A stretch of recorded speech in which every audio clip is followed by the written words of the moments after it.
So the title of our talk today is, Are Humans Designed to Eat Meat?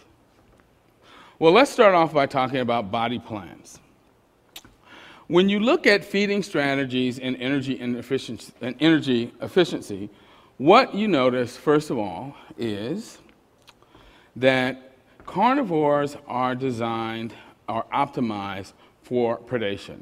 That is, they are designed to chase things down and kill it so that they can eat it.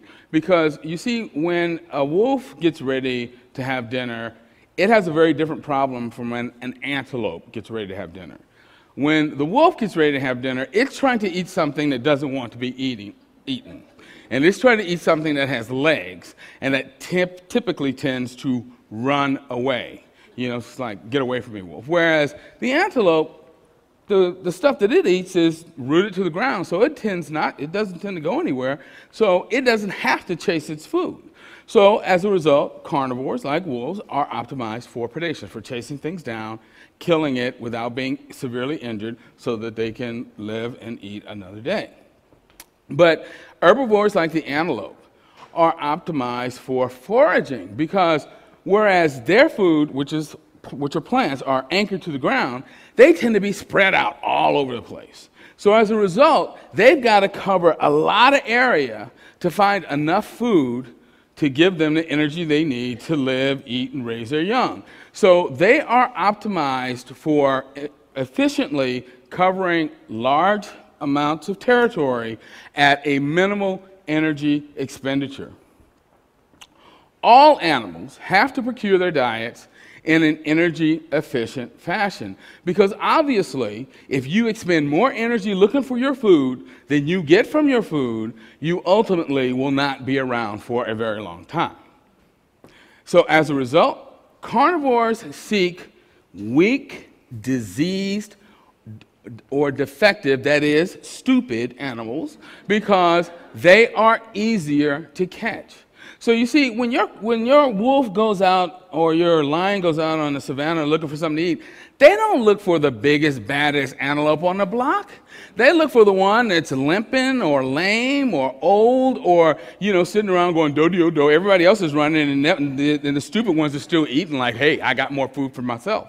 And as a result, they end up weeding out the sick, diseased, old, and lame, which is very beneficial for the gene pool of the antelope because they don't really need those kind of stupid people. I was working in the emergency room one night, and we had a guy who came in because, and I'm telling you, this was like about 11:30 at night, and it was during the wintertime when the days were short.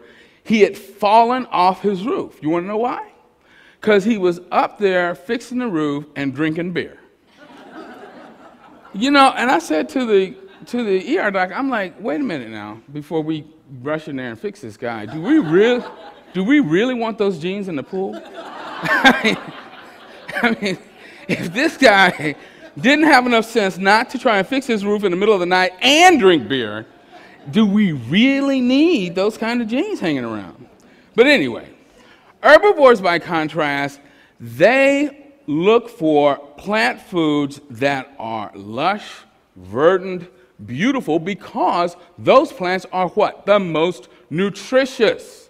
So they don't want the old scraggly, burned up, dried out grass. They want the grass or the leaves that are fresh and lush and verdant because those are the ones that are going to contain the most nutrients. So in a sense, they look for the most beautiful plants because those are the ones with the best nutrition.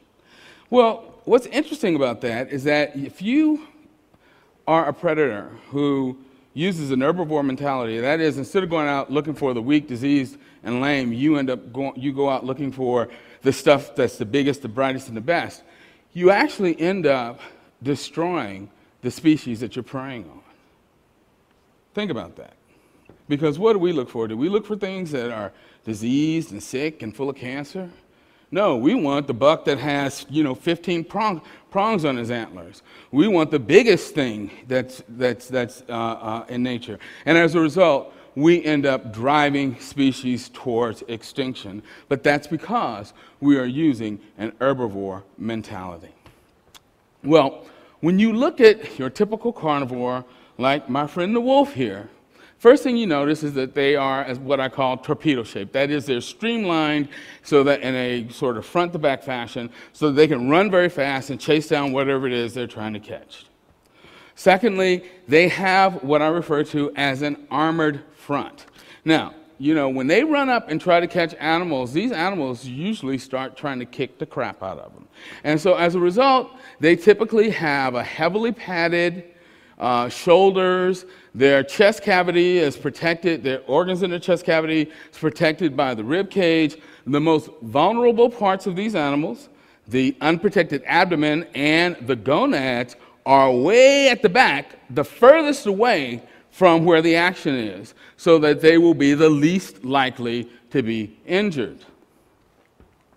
They obviously have a thick, muscular, sturdy neck so that they can grab onto something and, shake it and rustle it and bring it down to the ground without getting whiplash or, breaking their neck.